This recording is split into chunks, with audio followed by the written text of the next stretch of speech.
Let's catch up with Joel Fitzgibbon now, the former Defence Minister. He joins us from the Hunter Valley in New South Wales, from Cessnock. Good to talk to you, Joel. Presuming you got to see that debate last night, what did you make of it? Who did you think came out on top? I'm one of the very small minority of Australian people, Chris, that never misses a debate. I did my own survey today. Everyone I ran into, I asked, did you watch the debate last night? And I did not find one. And to that extent, unless there's a very, very big mistake by one of the players, they don't matter much. But I thought they both equipped themselves pretty well. They stayed on message. The gloves were on a couple of times. That provides a bit of entertainment. But I just don't think these debates mean all that much in the end, unless, as I said, there's a big error by one player or the other. Yeah, we don't have the whole of the nation tuning into them like they did once upon a time.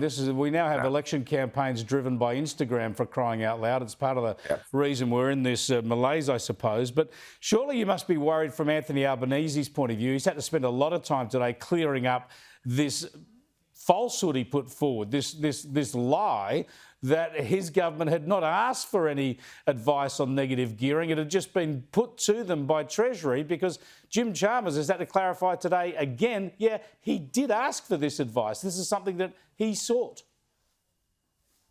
I'll tell you what really worries me, Chris, as the share of the primary vote declines for the major parties, reform is looking more and more difficult. And we're desperately in need of reform in this country.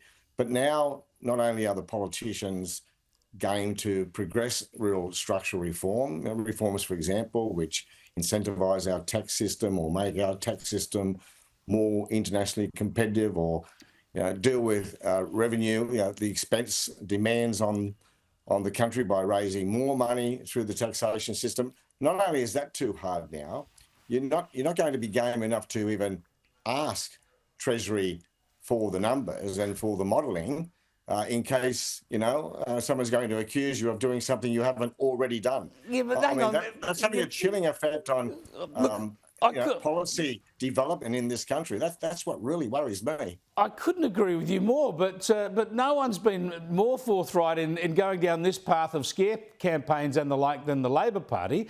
And last night, Albo got caught out. Let's have a look at it here again. Was it modelled?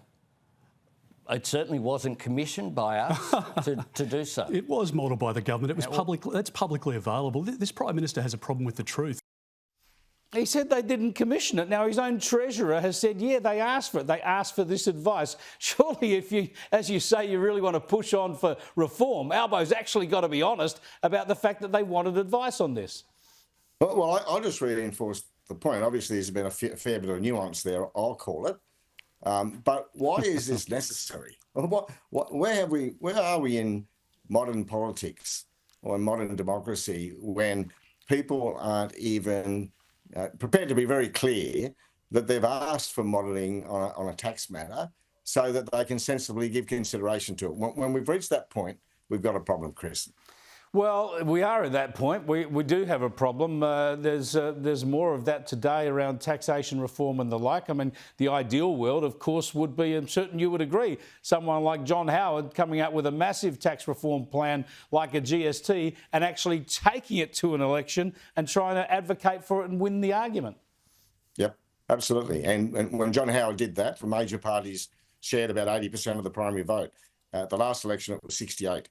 The rise and proliferation of minor parties and independents is making policy reform very difficult. And what we need, I think, at the parliamentary level is cultural reform. The hyper-partisanship, at least on some matters, has to come to an end. Otherwise, we'll never do anything in the reform sense. That is a very fair big picture point, but it doesn't get to the day-to-day contest of this election campaign. No. Given you're a Labor man, I thought I'd better show you one of Peter Dutton's lowlights from last night. This is when he had to admit his error over the Russia-Indonesia issue. Have a look.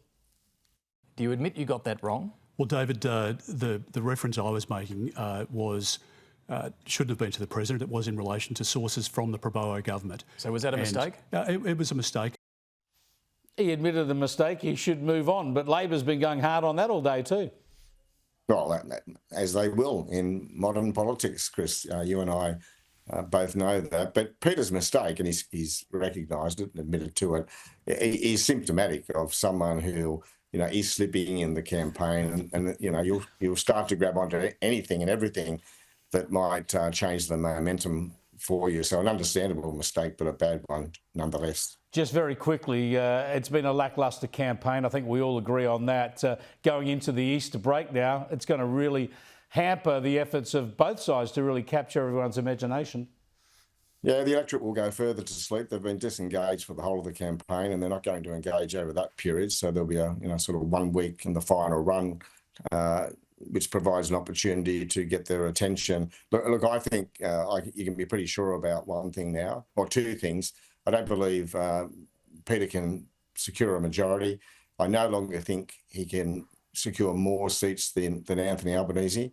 But I'm still not convinced that Albo has or is well positioned still to secure 76 votes or more. So I still believe it's hard to call, and 2 weeks is an eternity in politics. But I sadly believe that that we are still heading for a hung parliament. Yeah, that's your position at the moment. Still heading for a hung parliament and minority government. We shall see. Have a good Easter, Joel. We'll catch up with you next week.